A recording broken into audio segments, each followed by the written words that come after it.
If you're a high school chemistry teacher and you wish to implement storylines into your science classroom, storylines, a sequence of coherent lessons that thread into one another. But you feel a little bit overwhelmed because one storyline may include upwards of 12 lessons, just like this chemical bonding storyline.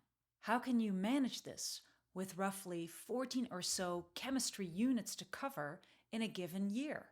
In this video, I'm going to show you how you can implement just one key storyline, namely the one on chemical bonding being the key concept of the chemistry curriculum.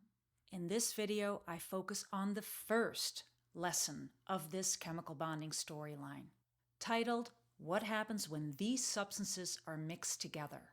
That first lesson includes roughly 5 chemistry concepts. Let's go through them. Number 1, what observations indicate that a chemical reaction occurred? Number 2, how to model the physical states of water. Number 3, how much heat does it take to melt ice? 4, what is the relationship between heat, temperature, and kinetic energy? And last but not least, what is the composition of an atom? How long did it take me in my chemistry classroom to do this first lesson with these 5 chemistry concepts? As you can see right here, this first lesson of the bonding storyline took me roughly 3 weeks. I have 5 lessons per week, and that includes a lab, with each lesson being 50 minutes in duration. Before I dive into the lesson, if you're interested in the lesson handouts and associated keys, check the description in the video below. Please note that for my lessons, I highly encourage you to implement Pear Deck. No, they are not a sponsor of this video. Pear Deck allows you to really interact with all the students in your classroom. This is particularly handy if you have quite large class sizes. The first lesson of this bonding storyline is titled, "What Happens When These Substances Are Mixed Together?" I have students watch this video where they basically mix 2 different powders, barium hydroxide, octahydrate, and ammonium chloride, and upon putting these 2 substances in one beaker with some vigorous stirring, they notice a huge temperature drop. And upon lifting the beaker, they notice that the beaker is stuck to the wooden block. The lab handout tells the students to record some temperature observations, and then they delve into drawing an actual model of what they think may be happening. Thanks to a recent renovation at our school, right adjacent to the science wing, we have these beautiful cubbies that are, so to speak, in the wall. And each cubby contains a magnetic whiteboard and a seating area and some excellent lighting. So what did I do with my chemistry class? I took all my students into these 8 spots in the wall. I paired them up, and they got a chance to draw their models based on that wooden block observation. Here you see 2 pictures of student-drawn models, clearly showing arrows going into the beaker. And that gives you a chance to highlight, okay, if heat is going into the beaker because the reaction feels colder, what is that heat being used for?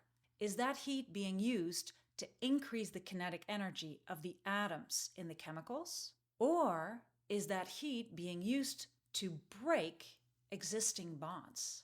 This is the first early light bulb moment for students, that applying heat to a reaction doesn't necessarily mean that the temperature of that reaction is going to rise. The next step in this lesson is to encourage students to come up with actual questions related to this first endothermic chemical reaction.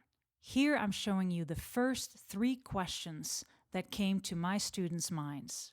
If we mix 2 chemicals, will the temperature always decrease? When we mix chemicals, what evidence suggests there is a chemical reaction occurring? And the last of these first 3 questions, if we mix 2 chemicals, will a chemical reaction always occur? Based on these first 3 questions, the students conduct a second chemical reaction. It involves adding some water to a mixture of baking soda and pink lemonade. Both powders were originally at room temp, including the added water. But as the reaction comes to a completion, clearly there is a minor drop in temperature, with the formation of a chili pink fizz. Again, the students get an opportunity to draw a model of this particular reaction. This chemical reaction again results in a drop in temperature, albeit more minor. And the arrows shown here are again pointing towards the system, towards the beaker, as heat is entering the system, presumably to break bonds. So we're back to our driving question board. Shown here again are the 3 original questions that came about from observing the first chemical reaction.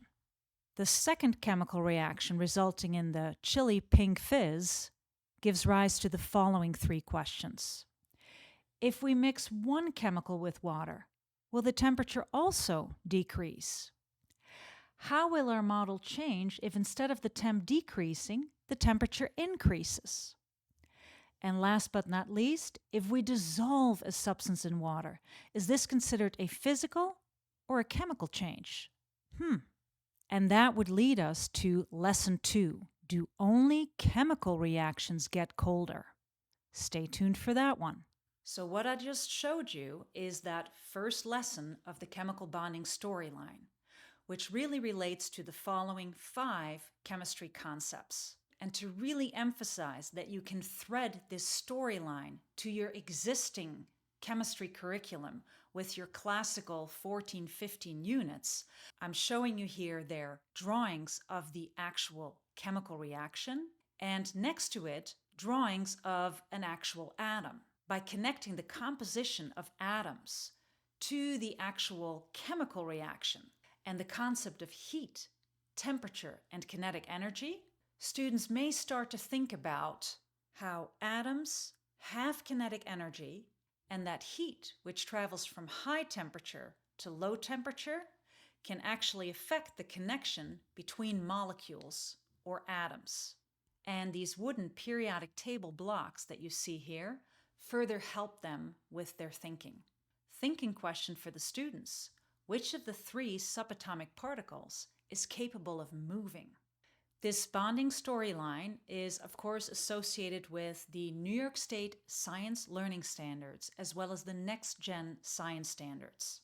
The focus is on matter and its interactions, as well as energy change in components of a system. Note that I've created many videos on this bonding storyline. Check the link above for one of the key videos related to this bonding storyline. If you are interested in me creating additional videos about this storyline, this was just lesson 1, then please hit the like button below and subscribe to my channel. This way I know that you're interested in me continuing this project. I need some encouragement to keep going. Storyline in Dutch means verhaallijn. Repeat after me.